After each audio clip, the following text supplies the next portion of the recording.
आज गोल्ड और सिल्वर में वापस से अच्छी रफ्तार दिख रही है।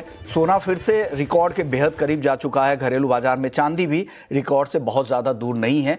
दोनों ही काउंटर में अच्छी मजबूती दिख रही है। तो कमोडिटी मार्केट में आज फिर से बुलियन में रफ्तार दिख रहा है। लेकिन आपको क्या करना है, मुनाफे की मंडी में हम ये तो आपको बताएंगे ही, साथ ही तमाम नॉन एग्री कमोडिटीज के बारे में चर्चा होगी और साथ ही आगे हमारे साथ 11:45 पर अमूल के एमडी भी होंगे जयंत मेहता। उनसे खास बातचीत होगी कि डेयरी सेक्टर की रफ्तार जीएसटी कटौती से कितनी बढ़ने वाली है, वो चर्चा भी करेंगे। लेकिन शुरुआत कर लेते हैं गोल्ड और सिल्वर से। और बातचीत करने के लिए हमारे साथ दो मेहमान हैं। तरुण सत्संगी हैं और साथ ही अंकित कपूर हैं, कमोडिटी समाचार सिक्योरिटीज़ के को फाउंडर हैं। और तरुण जी, आप आर मनी में आ चुके हैं और आप नए प्रोफाइल में आज हमारे साथ जुड़े हैं और उसके लिए सबसे पहले आपको बधाई। और गोल्ड पर भी साथ ही हमारे दर्शकों को गाइड करें। गोल्ड जो नया हाई बना रहा है लगातार, इस तेजी में क्या करना चाहिए, नई सलाह क्या दे रहे हैं आप?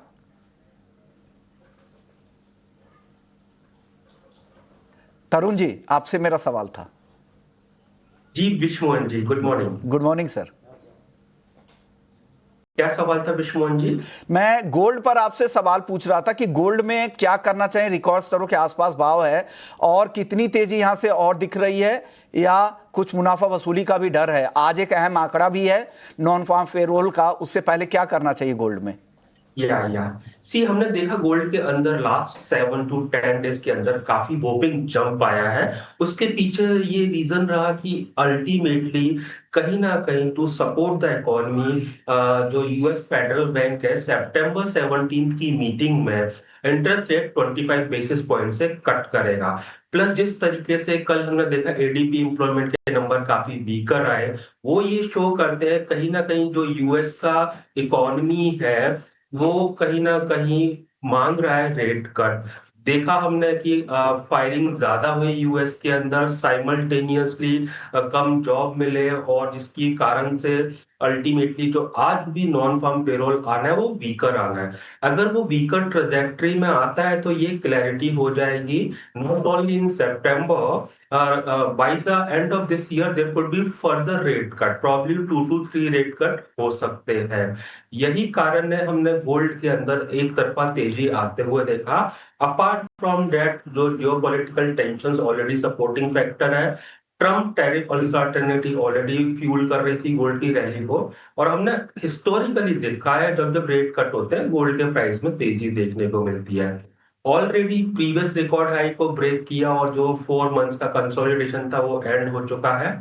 मुझे ऐसा लगता है 3510 जो कि कल का लो है, वहां से काफी अच्छा रिकवरी आया। उसके नीचे जब तक प्राइस डेली बेसिस पे क्लोज नहीं देंगे शॉर्ट टर्म में करेक्शन देखने को नहीं मिलेगा। 3580 उसके ऊपर गए जो कि रिकॉर्ड हाई कल 3578 था, तो हो सकता है $50 to $70 अपसाइड फर्दर देखने को मिले। डेटा वीक आएगा तो there could be a strong upthrust in the evening session, और डेटा अगर एक्सपेक्टेशन से थोड़ा सा भी बेटर आता है तो मे भी प्रॉफिट बुकिंग आ जाए। बट रिवर्सल गोल्ड के अंदर तभी होगा जब ऑन अ डेली बेसिस 3510 के नीचे प्राइस क्लोज देंगे। जी विश्वमोहन जी, एक अहम लेवल है, अगर उसके नीचे अगर आता है उसके बाद ही रिवर्सल जो ट्रेंड दिख रहा है उसमें आएगा। आज के लिए डेटा अहम है। अगर कमजोर डेटा आते हैं, लेबर मार्केट को लेकर नरमी के संकेत मिलते हो तो डेफिनेटली गोल्ड को सपोर्ट मिलेगा, क्योंकि यहाँ पर ब्याज दरें घटने की संभावनाएं आगे और भी तेज होंगी। इस साल 3 कटौती की संभावनाएं बाजार मान के चल रहा है और सितंबर की कटौती में कहा जा रहा है कि 98% ट्रेडर्स मान रहे हैं कि यहाँ पर 4.25% की कटौती हो सकती है। बाजार इसको डिस्काउंट कर चुका है। आप बताइए अंकित जी, क्या सलाह देंगे? सोना और चांदी क्या खरीदना चाहिए आज के दिन, या दोनों खरीद ले? नमस्कार विष्णु जी और सभी दर्शकों को शिक्षक दिवस की बहुत बहुत शुभकामनाएं। आपको भी बहुत बहुत ओवरऑल जी बिल्कुल, ओवरऑल ट्रेंड बात करें तो हमने जब लास्ट टाइम फ्राइडे को बात करी थी तो 3420 के ऊपर मैंने बाइंग रिकमेंडेशन करी थी $3660 के लिए। अगर देखा जाए तो वहां से करीब करीब 120 पॉइंट 130 पॉइंट की हमने तेजी देखी है। ओवरऑल ट्रेंड अभी भी इसके अंदर पॉजिटिव बना हुआ है। कोई गिरावट अगर मिलती है, हमने बहुत टाइम से एक देखा था रेजिस्टेंस जोन था जो $3450 से $3500 के एक बीच में रेजिस्टेंस जोन काफी इंपॉर्टेंट बना हुआ था, वही एक सपोर्ट जोन बन गया है। आने वाले टाइम में कोई भी अगर गिरावट मिलती है वापस से $3500 $3480 के बीच में, तो एक पोजिशनल खरीदारी वापस से बनेगी। पोजिशनल स्टॉप लॉस 3400 का ही रहेगा, लेकिन आने वाले टाइम में $3660 तक के टारगेट्स देखने को मिल सकते हैं। आज हम देख रहे हैं रुपए के अंदर वापस से कमजोरी देखने को मिली है। लास्ट टाइम ने हमने बात करी थी 88 के ऊपर इसने अच्छा ब्रेकआउट दिया है। आने वाले टाइम में $90, 91, 90 और 91 तक के लेवल्स भी हमको देखने को मिल सकते हैं। इस तरह के सिचुएशन के अंदर मुझे लगता है कि जो M6 गोल्ड है उसके अंदर बहुत बड़ी गिरावट की उम्मीद नहीं रहेगी। शॉर्ट टर्म की अगर बात करूं तो इंट्राडे में 1,06,600 के आसपास अगर मिलता है तो खरीदारी करके चल सकते हैं 1,06,000 के स्टॉप लॉस से। टारगेट हमें 1,07,800 तक इंट्राडे में देखने को मिल सकता है। ये इंट्राडे प्रोस्पेक्ट रहेगा क्योंकि आज डेटा भी है तो थोड़ा सा मोमेंटम रहेगा, लेकिन ओवरऑल सिनेरियो की बात करूं तो गोल्ड आने वाले टाइम में तेजी रहने वाला है। सिल्वर में सभी बहुत ज्यादा पॉजिटिव हैं, लेकिन गोल्ड को बहुत ज्यादा अंडर एस्टिमेट करा जा रहा था पहले भी। मुझे लगता है कि आने वाले टाइम में अगर ये 38-3900 को भी क्रॉस कर जाएगा तो कोई बड़ी बात नहीं होगी। और चांदी सर, चांदी भी काफी मजबूत आ रही है, क्रेज काफी बढ़ा है चांदी को लेकर, आगे भी ये तेज रहेगी क्या? जी बिल्कुल, चांदी के अंदर ट्रेंड पॉजिटिव बना हुआ है। मुझे लगता है कि जिस तरह से गोल्ड सिल्वर रेशियो 87-87.50 के पास वापस आ गया था, अब यहां से वापस से इसका जो नेगेटिव टर्न है वापस होगा और आने वाले टाइम में हम 82 से 80 तक के टारगेट देखने को मिलेंगे। तो लॉन्ग टर्म की अगर मैं बात करूं या फिर शॉर्ट टर्म में भी अगर मैं अगले 2 से 3 महीने की बात करूं तो चांदी के अंदर मुझे अच्छे खासे अपसाइड मोमेंटम दिख रहा है। हाल ही में जब लास्ट टाइम हमने बात करी थी फ्राइडे में तो 39.10 के ऊपर हमने बाइंग रिकमेंडेशन दिया था $42 तक के टारगेट्स के लिए। 41.50 का तो इसने ऑलरेडी लगा दिया है। अब इनमें सारे लेवल्स जो स्पॉट की बात कर रहा हूं, अब 41.50 क्रॉस करेगा तो फर्दर अपसाइड रैली हमें 44-45 तक के भी देखने को मिलेंगे। ये सिल्वर की तेजी मुझे लगता है कि थोड़ी सी अग्रेसिव रहने वाली है। चांदी की तेजी यहां से अग्रेसिव रहेगी, आप भी मानते हैं क्या तरुण जी? जी विष्णु जी। चांदी पर मैं जान रहा हूं कि चांदी पे जैसा अंकित जी कह रहे थे कि एग्रेसिव यहाँ पे ज्यादा ट्रेडर दिख रहे हैं, खरीदार ज्यादा दिख रहे हैं, चांदी की चाल आपको कैसी दिख रही है? सी अल्टीमेटली देखिए यहाँ पे ना सिल्वर को डबल सपोर्ट मिलेगा। ऑलरेडी हम देख रहे हैं कि गोल्ड के प्राइस में काफी अच्छा रैली आया है एंड सिल्वर टिपिकली गोल्ड के साथ ट्रेड करती है। Simultaneously industrial commodities actually gradually बढ़ना चालू हो गई है। इवन जो कॉपर दायरे में था वो रेजिस्टेंस ब्रेक कर कर फर्दर बढ़ चुका है एंड सिल्वर के केस में साइकोलॉजिकल लेवल था $39.50 रेजिस्टेंस एंड $40 उसको ब्रेक कर दिया है। जो रेंज था आई थिंक अभी वो हायर साइड पर रिवाइज हो गया है। मुझे ऐसा लगता है कि अगर हल्का सा भी डेटा वीक आता है तो गोल्ड में तो जंप आएगा ही, साइमल्टेनियसली सिल्वर ओवर परफॉर्म करेगी। प्रॉब्ली हो सकता है $44 $45 आने वाले हफ्तों में देखने को मिले। और डोमेस्टिक मार्केट की बात करता हूँ, आई थिंक 1,17,000 काफी अच्छा रेजिस्टेंस बना हुआ था, उसको ब्रेक किया प्राइस ने। नाउ काफी अच्छा रैली भी लिया। 1,20,000 अभी काफी अच्छा सपोर्ट है डोमेस्टिक मार्केट में। जब तक हम इसके नीचे प्राइस को जाते हुए नहीं देखेंगे, मुझे ऐसा लगता है कि any point in time silver could jump higher following international market trend and probably 1,30,000 1,35,000 तक के भी प्राइस दिखा सकती है in the weeks to come. व्यू सोने और चांदी को लेकर निकल कर आ रही है। कच्चा तेल वीकेंड के दौरान बैठक भी है ओपेक प्लस की, वहां पर फिर से उत्पादन बढ़ाने का ऐलान हो सकता है और यहां पर अपने मार्केट शेयर बढ़ाने की होड़ है। सारे ओपेक प्लस मेंबर्स ही और नॉन ओपेक मार्केट से भी मेंबर से भी वो compete कर रहे हैं यूएस के शेल को वो टैकल करने के लिए, उसमें अपना मार्केट शेयर बढ़ाने के लिए ये लगातार उत्पादन बढ़ाते भी जा रहे हैं। क्या लग रहा है अंकित जी, क्या क्रूड की चाल क्या रहेगी? सरप्लस की जिस तरह की स्थिति बनती जा रही है और यहां से कच्चा तेल टूट सकता है क्या? जी यहाँ पे अगर रेंज देखा जाए तो 5550 से लेके 5400 का मेजर सपोर्ट बना हुआ है और रेजिस्टेंस की अगर बात करें तो 5900 का है। आने वाले टाइम में इसी रेंज में मुझे लग रहा है कि ट्रेड करता हुआ नजर आएगा जब तक ओपेक की मीटिंग्स की तरफ से या कुछ क्लैरिटी देखने को नहीं मिलती है। 5400 के नीचे अगर जाता है तब जाके थोड़ा सा हमें पैनिक देखने को मिलेगा, लेकिन मुझे लगता है कि इसमें बहुत ज्यादा घबराने वाली बात नहीं है। 5550 के आसपास अगर मिलता है वापस से खरीदारी कर सकते हैं 5400 के नीचे का स्टॉप लॉस लगा के, क्योंकि एक रेंज में ट्रेड करता हुआ नजर आ रहा है। रशिया के ऊपर सैंक्शंस की बातें चल रही हैं, अगर वो लगता है तो डेफिनेटली क्रूड ऑयल प्राइसेस के अंदर हमें बाउंस करता हुआ नजर आएगा और आने वाले टाइम में वापस से 58-5900 तक का बाउंस करता हुआ नजर आएगा।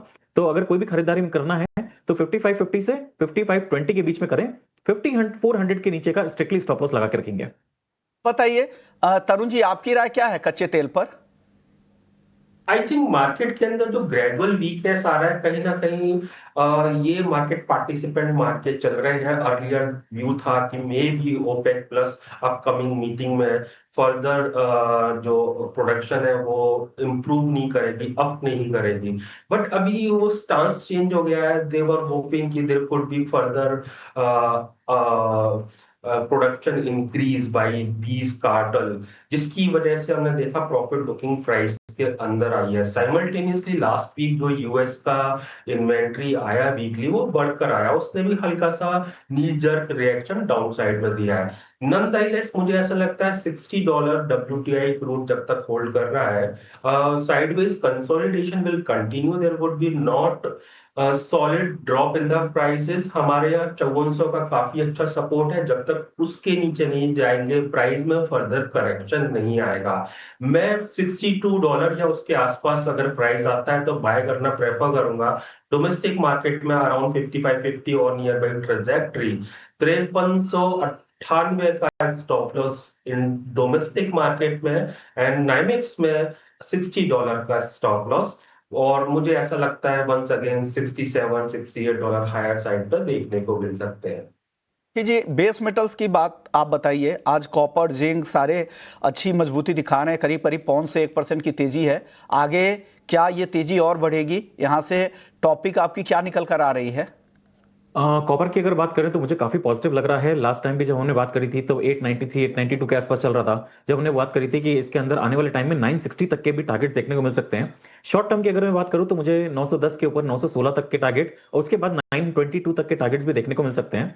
कोई भी अगर गिरावट आती है 902 903 रुपए के आसपास तो वापस से खरीदारी करके चल सकते हैं। स्टॉप लॉस जो इसके अंदर लगाएंगे 895 का, अगर हम देखेंगे पिछले 3 दिन से 895 का लेवल नहीं ब्रेक कर रहा है और वापस से आज अच्छा खासा बाउंस देखने को मिला है, तो 895 के स्टॉप लॉस से इसके अंदर बने रहेंगे और आने वाले टाइम में 916 तक के टारगेट्स देखने को मिलेंगे। आप बताइए आपकी टॉपिक क्या है बेस मेटल्स में सर, तरुण जी? या जैसे कि मैंने पहले भी पीता हुआ लगता है, प्राइजेस ऑलरेडी काफी रैली कर चुके हैं, बट नॉनदाइलेस मुझे ऐसा लगता है zinc is heading towards 280 285 ranges. जो 272 का जो रेजिस्टेंस था दैट इज क्लियरली क्रैक्ड, और बेस मेटल का आउटलुक ओवरऑल पॉजिटिव है, तो अल्टीमेटली जिंक में ज्यादा तेजी देखने को मिलेगी। कॉपर देखिए 900 905 सप्लाई जोन था, 880 875 डिमांड जोन था। अभी सप्लाई जोन ब्रेक किया है, प्रॉब्ली सस्टेन करता है तो हो सकता है लास्ट ईयर का हाई जो कि अराउंड 925 के आसपास था, वहां तक प्राइस आ सकते हैं। एंड अगर कॉपर परफॉर्म करेगा तो मेरे को लगता है जिंक में ज्यादा रैली देखने को मिलेगी। एक और कमोडिटी है जिस पर हम जिंक आए में कर ज्यादा सकते रैली हैं, देखने को मिलेगी, ये कॉल निकल कर आ रही है। है। चलिए, तो जिंक यहाँ पर इनकी टॉपिक है क्लियर कट। छोटा जवाब सर दे दीजिए अंकित जी, नेचुरल गैस क्या करना चाहिए? सर नेचुरल गैस में गंगोत्री का पैटर्न बना हुआ है, आने वाले टाइम में इसके अंदर तेजी देखने को मिलेगी। कोई भी गिरावट अगर मिलती है तो पोजिशनल इसके अंदर स्टॉप लॉस मुझे 225 का रहेगा, आने वाले टाइम में 290 तक के टारगेट देखने को मिल सकते हैं। अगर मैं इंटरडे की बात करूं तो 268 के आसपास खरीदारी करी जा सकती है। ओके, तो नेचुरल गैस को लेकर ये व्यू है। चलिए, वक्त है ब्रेक का। ब्रेक के बाद हमारे साथ अमूल के एमडी जयंत मेहता होंगे, उनसे जल्द चर्चा शुरू करते हैं। चल वक्त है।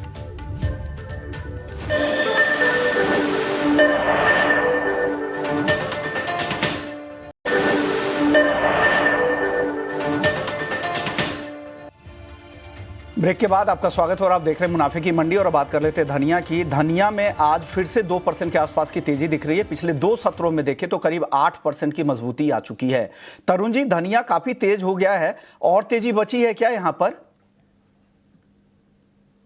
2500 के आसपास ही हम लोगों का व्यू था कि 8500 और नियर बाई आएगा, और already it has moved up. मुझे ऐसा लगता है कि दुनिया के अंदर हम लोग इवन आने वाले वीक के अंदर देख सकते हैं कि ये 9000 भी टेस्ट करें। के और जीरा सर, जीरा 19,500 के करीब है, यहाँ पर हल्की तेजी आज दिख रही है क्या? और यहाँ पर कुछ स्ट्रेंथ बची है? 20,000 के ऊपर भी जाते हुए आप जीरे को देख रहे हैं क्या? अगर जीरा का मैं प्राइस पैटर्न देखता हूँ, सी एवरीबॉडी नोज की है ना, सप्लाई बहुत अच्छा है, लेकिन gradually we are consuming also. New supply आएगा वो मार्च के आसपास आएगा, तो अल्टीमेटली फर्दर सप्लाई कम ही होना है।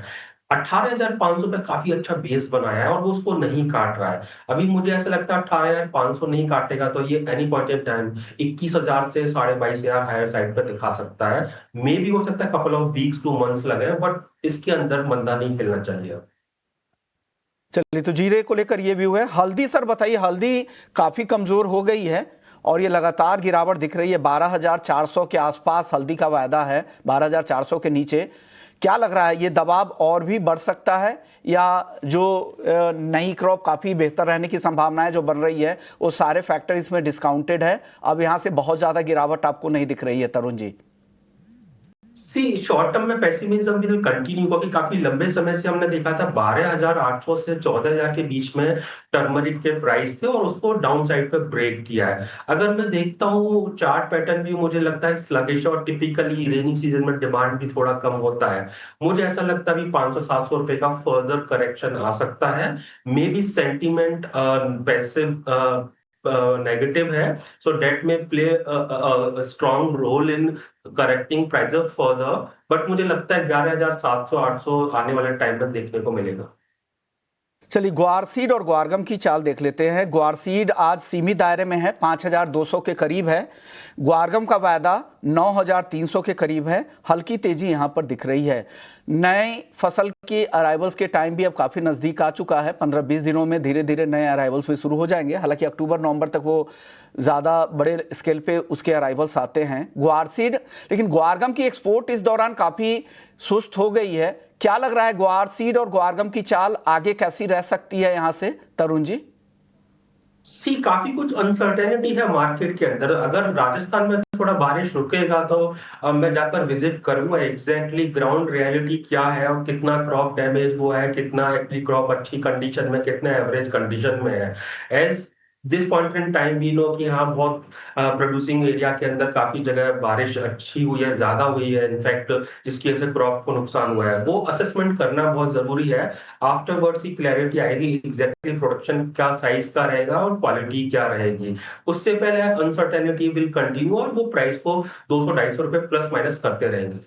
ओके, कैस्टर की चाल देखते हैं। कैस्टर को लेकर कहा जा रहा है कि इस बार एरिया काफ़ी ज़्यादा बढ़ा है और इसका असर होगा कि गुजरात में जीरे की फसल पर इसका असर दिख सकता है। जीरे की बुआई रबी सीजन में कम हो सकती है क्योंकि कैस्टर की स्विंग काफ़ी ज़्यादा इस बार गुजरात में देखने को मिल रही है। भाव 6,650 के आसपास है। हालांकि मिक्स फंडामेंटल्स है। कैस्टर ऑयल के एक्सपोर्ट के नंबर है वो काफ़ी बेहतर दिख रहे हैं। कहा जा रहा है कि चीन से इसकी डिमांड अच्छी निकल कर आ रही है। सर क्या लग रहा है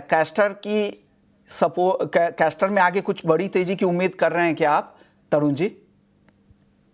आई थिंक काफी समय से consolidation is happening in this counter. मुझे ऐसा लगता है कि ये 6200 से 6800 के बीच में मूव करेगा एंड प्रॉब्ली हो सकता है इसमें करंट मार्केट प्राइस से 200-250 रुपए का करेक्शन देखने को मिलेगा। ओके, कॉटन सीड ऑयल के आज आधे % से ज्यादा गिरावट यहां भी दिख रही है, 3,370 के नीचे है। हालांकि अच्छी तेजी बनी है, 3400 के ऊपर काफी मजबूती से कई सत्रों में टिका रहा। कपास को हटा दीजिए, कॉटन सीड ऑयल के को स्क्रीन पे दिखा दीजिए। कपास की नहीं, कपास खली की बात हो रही है। तरुण जी कपास खली में राय दें, क्या लग रहा है आपको? कपास में मैं थोड़ा वेट करना प्रेफर करूंगा एग्जैक्टली है ना, अभी जो जो न्यू क्रॉप है उसका साइज क्या रहता है और मुझे लगता है उससे पहले इसके अंदर व्यू बनाना थोड़ा टफ रहेगा एंड शॉर्ट प्ले करना रिस्की रहेगा। तो ये राय है कपास खली को लेकर। शुक्रिया आपका तरुण जी, आपका और साथ ही अंकित कपूर जी आपका, आप लोगों ने वक्त निकाला हमारे दर्शकों को गाइड किया। लेकिन जाने से पहले अंकित जी, जितने भी आपने रिकमेंडेशंस आज दिए हैं नॉन एग्री मार्केट को लेकर, उससे जुड़े हुए डिस्क्लेमर क्या हैं? जी मेरी मार्केट में कोई भी पोजीशन नहीं है। जो भी हमने कॉल्स प्रोवाइड करी हैं सारी की सारी अनबाइज्ड हैं। प्लीज बिना स्टॉप लॉस के ट्रेड मत करिए और किसी एडवाइजर की सलाह लिए बिना ट्रेड मत करिए। ओके, तरुण जी आपकी तरफ से डिस्क्लेमर क्या है? जो भी व्यू डिस्कस किया है मे भी हो सकता है कि हमारे हाउस में क्लाइंट्स की पोजीशन हो सकती है, बट मेरी कोई पर्सनल पोजीशन नहीं है। ओके, शुक्रिया आप दोनों मेहमानों का, आप लोगों ने वक्त निकाला हमारे दर्शकों को कमोडिटी मार्केट को लेकर गाइड किया। चलिए मुनाफे की मंडी को यहीं समेटते हैं। ब्रेक के बाद हम आपके लिए लेकर आएंगे एफएनओ जंक्शन। इक्विटी मार्केट की चाल एक बार आपको बता देते कि किस तरह की चाल दिख रही है। हालांकि आज कमजोरी दिख रही है, 24,670 के नीचे निफ्टी आ चुका है। करीब करीब 65 अंकों की गिरावट यहां दिख रही है। निफ्टी बैंक 225 अंकों से ज्यादा कमजोर हो चुका है। तो ये हाल है इक्विटी मार्केट का। चलिए मुनाफे की मंडी को यहीं समेटते हैं। ब्रेक के बाद हमारे सहयोगी शरद दुबे आपके लिए लेकर आएंगे एफएनओ जंक्शन। जल्द लौटते हैं।